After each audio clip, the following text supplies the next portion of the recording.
I can move if you want. So you're more than welcome to actually, online, they have a bunch of these heart valve pictures and stuff.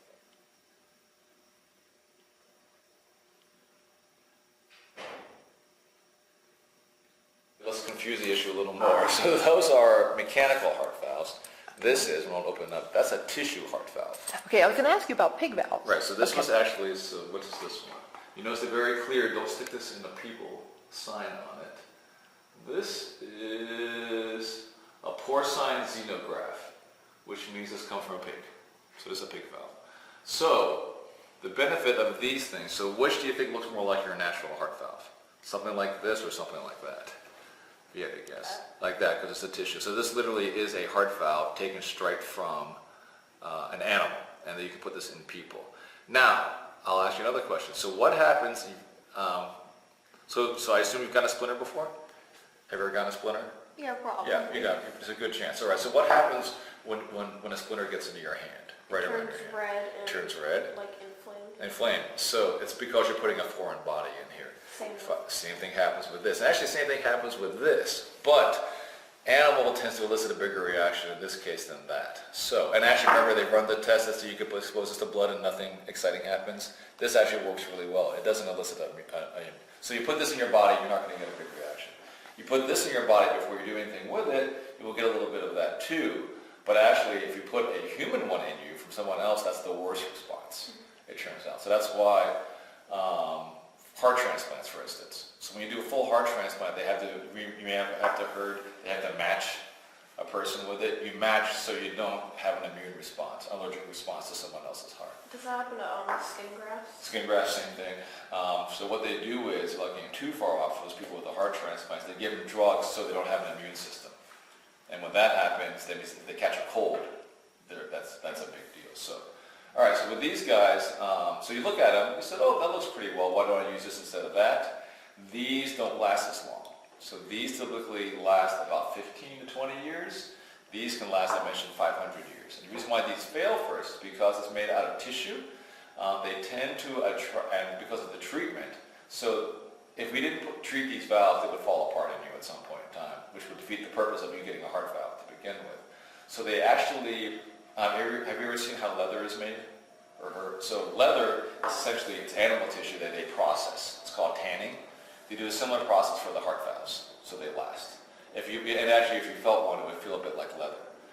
Catch is, when you put that in there, expose it to blood, it eventually collects the calcium in the blood, and it literally turns to bone. And a bony heart valve doesn't open as close as well as that. So that's why these don't last as long. So that's why typically, now the catch though with these guys, these need anticoagulants, blood thinners, because of how the blood flows through here. It causes a better chance for clotting to happen than of this. So trade-offs: don't need anticoagulants, don't last as long, versus has anticoagulants, will outlive the patient. So there's always the questions is, an older patient perhaps that may not, and I hate to say that, may not live 10 years will probably get one of these unless they're already on anticoagulants. A younger patient, in case like a kid who needed a heart valve would probably get one of these because they can tolerate anticoagulation and can tolerate a reoperation. And also keep in mind, remember calcification is what goes on with these guys. Kids are growing, their bones are growing, have a lot of calcium floating around. Not as much with older patients. So. What liquid is that? This one right now, I have no storage solution. This is stabilized glutaraldehyde that says risk before putting in, which is a good idea. And to be perfectly honest, it's been sitting in my drawer since 1983, way before you were born. So. Meanwhile, these valves, we actually, so in terms of the most, which is implanted more in the world, it goes back and forth. Typically, I'll say almost half of these type of valves and half of those types of valves. So, is it a patient's choice, usually? Do you know? You would think. Really, it's to a certain degree, the patient does have some input, but you don't see heart valves typically advertised on TV. So a lot of reinforming does the patient have the background. They can call Google and Medline and PubMed, and NIH website is great stuff. Really, a lot of it is what does the surgeon comfortable implanting, which is a big deal. Because if a surgeon is not comfortable implanting this kind of one, but maybe more comfortable doing this one, you may want to go this one and not that one. So Are these sized based on age? Like the larger person would get this and the smaller? it's based on how big your heart is. Heart size. So it's based, so a larger, so for instance, a smaller adult could have Oh, right. the same one as a regular kid or vice versa. So That's true. I used to have one that's about this big. That was more for demonstration purposes. We jokingly call it, it's the heart valve for a whale. Actually, a colleague of mine borrowed it. He's doing STEM day at Moon Township today. Oh, So, nearby. so he's got my big whale heart valve. Oh, What's really cool that this outside ring is clear, just so you can see how it works. very nice. So, Okay. What is material science? so what's material science? Should ask Susie that one. Yeah, yeah. Material science is how to understand how materials work, so you can build materials or use materials that already exist for whatever application. So, back to this guy. We want to make a material that blood won't clot on, right? So we engineered, or in some cases discovered a material that would do that, right? Let's say I want to make a material for a building.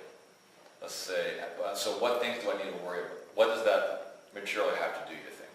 Sturdy, It's sturdy. What else? weather resistant. Weather resistance.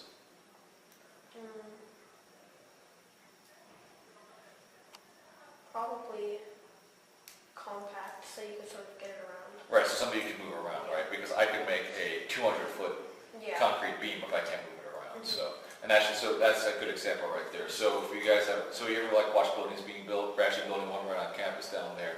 You're actually looking at the white pillars are designed to be sturdy, weather resistant, and also fireproof. So they actually coated them so in case there's a fire, the building won't fall down.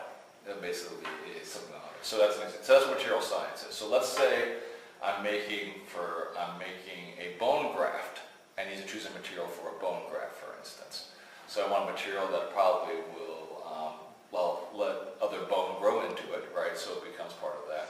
So occasionally, let's say you were born with a defect in your bone or you broke it, and a piece of bone fell out. I want to fill that gap. So you choose a material that will let bone grow into it. It would bridge the gap. So imagine this table had a big hole in it. I want to put this into it to fill the hole, but then bone will grow into it, and then it'll pretend like the hole was never there. So what kind of material I want to choose? Material that the bone will grow into, material that would be similar to the other bone around it, so it won't form a weak spot or anything on it.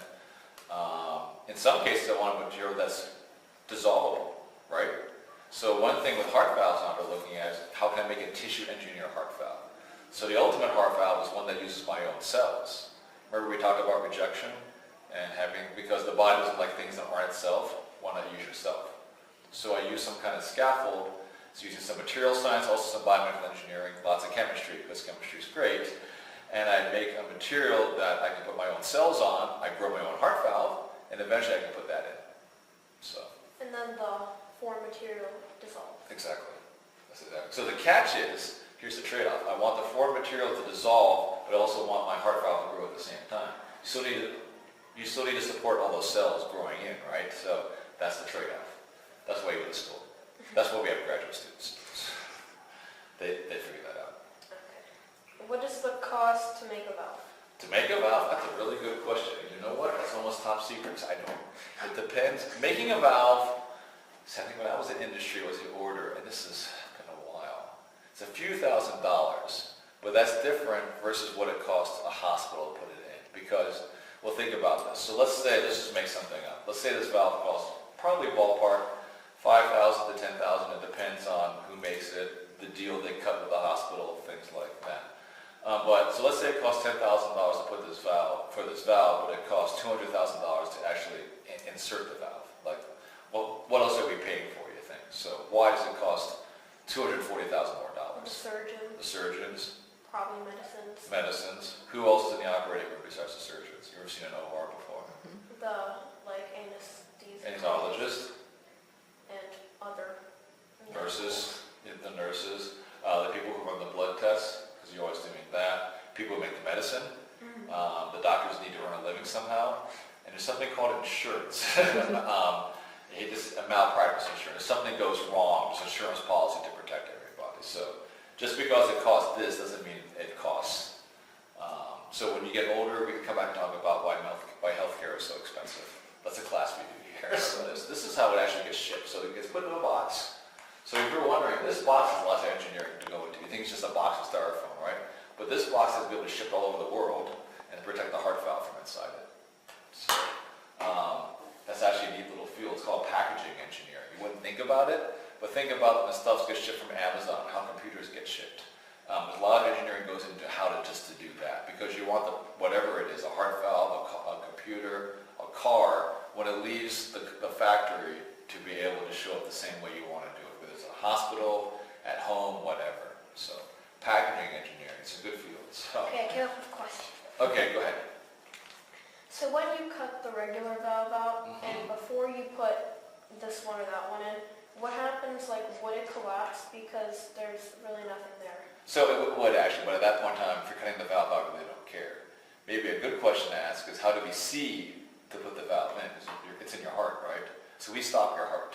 What it is basically, for all intents and purposes, we unplug your heart. We basically put tubes into your blood vessels, so the blood basically, it's called heart bypass. So we basically put another pump outside your body, take all your blood, we pump it to that outside pump. So it warms the blood up, it gives it oxygen, because we also bypass your lungs, and it puts it back in your body. So if you didn't do that, wouldn't the blood from your valve sort of like leak to the rest of your body? That's why we do that, right? And also, you'd be trying, as soon as you cut your heart open, blood would be spewing everywhere, right? Exactly. And then you would pretty much die within a few minutes. So, in case you're wondering, there are 10 liters of blood in your body, and you typically pump about 5 liters per minute, so you would bleed out in 2 minutes if you didn't stop, something like that. So, all right, so this gets shipped then in this little container right here. And if you take a look at it, we'll leave it in here. You see your heart valve, right? See that little blue holder? That gets attached to a little thing, so you open up your heart, and then this lowers into it. And then you sew into it, you take out the holder, and you're done. And you notice it's sterile. How do we know that it's sterile? Right there, so. I guess that's one of my questions is it attached through stitches? How it, Sutures. just the sutures, that's it? Sutures. Dissolvable? Dissolvable sutures.